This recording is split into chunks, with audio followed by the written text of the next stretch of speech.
Adam news కి స్వాగతం। ఈ రోజు ముఖ్యాంశాలు।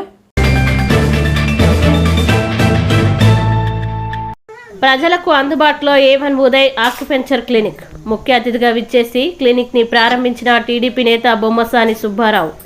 ఎన్టీఆర్ జిల్లా గొల్లపూడి డిసెంబర్ 12 నగర ప్రజలకు అందుబాటులో నూతన A1 Uday Kumar acupuncture clinic ని ముఖ్య అతిథులుగా పాల్గొన్న డాక్టర్ మాకాల సత్యనారాయణ, టీడీపీ నేత బొమ్మసాని సుబ్బారావు రిబ్బన్ కట్ చేసి ప్రారంభించారు। అనంతరం బొమ్మసాని మాట్లాడుతూ డాక్టర్ మంతెన సత్యనారాయణ రాజు ఆశ్రమంలో 10 ఏళ్ల అనుభవం కలిగిన క్లినిక్ నిర్వాహకులు హిలార్ B Uday Kumar MD AUC వారిని అభినందిస్తూ శుభాకాంక్షలు తెలిపారు।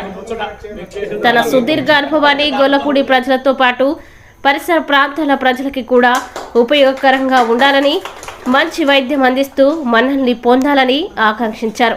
డాక్టర్ మాకాల సత్యనారాయణ మాట్లాడుతూ మానవ జీవనానికి జీవనాడి ముఖ్యమైనదని, 6 ప్రాణ శక్తి క్షేత్రాలలో ఒకటి సహస్రరామ బ్రహ్మనాడి, మానసిక మరియు శారీరక ఒత్తిళ్లు దూరమై ప్రాణశక్తి మెరుగుపడుతుందని, 2వ నాడి రెయిన్ 13, 14 మన ఊపిరితిత్తులు శుభ్రపరచుట, గుండె సంబంధిత వ్యాధులు తలెత్తకుండా ఉంచుతుందని, అలాగే P6 2వ అతిపెద్ద నాడీ వ్యవస్థ అని, ఇది జీర్ణ వ్యవస్థపై ప్రయోజనం చూపుతుందని తెలిపారు। ఈ నూతన క్లినిక్ ప్రారంభోత్సవంలో బి ఉదయ్ కుమార్ కుటుంబ సభ్యులతో పాటు మిత్రులు, శ్రేయోభిలాషులు పాల్గొని విజయవంతం చేశారు। చూస్తూనే ఉండండి, ఆదాం న్యూస్ నిజాన్ని నిర్భయంగా చూపిస్తుంది। ఉదయ్ గారు నేను కలిసి క్లినిక్ రన్ చేస్తున్నాము। దానాన్ని ఫాలో కాకపోతే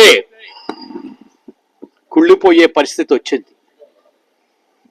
ఏంటది అంటే, మనకి ప్రాణశక్తి ఉంటే బతుకుడు, లేకపోతే చచ్చుడు।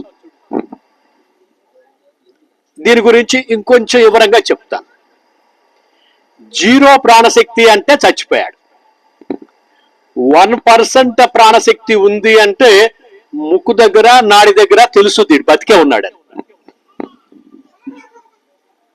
ఓ 3% ప్రాణశక్తి ఉంటే మంచం మీద కొంచెం అటు ఇటు కదులుతాడు,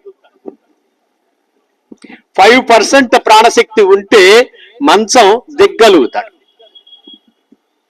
ఓ 10% ఉంటే నడవగలుగుతారు,